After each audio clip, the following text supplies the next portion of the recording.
बिहारची जनताने करून दाखवलं आणि भूतो ना भविष्य सोनामी सारखा रिझल्ट बिहारनी दिलेला आहे एनडीएची बाजूनी। आणि भारतीय जनता पार्टी आणि बीजेपीचे कार्यकर्ता आणि सगळे बिहारचे वासियांना मनापासून खूप खूप अभिनंदन करते।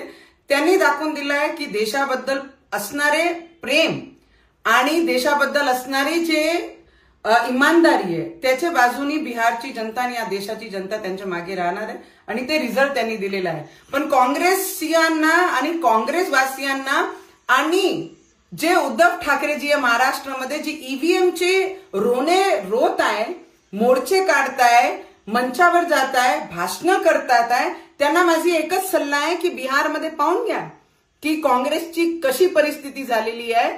कुठलेही राहिले नाहीये काँग्रेसचे लोक, तर आता तरी सुधरा आणि ईव्हीएमचं रोना सोडा आणि ग्राउंडवर उतरून लोकांचे समस्या जाणून घ्या आणि त्याच्यावर काम करा, नाही काहीतरी त्याच बसून बिहारचा रिझल्ट तरी पाहून घ्या।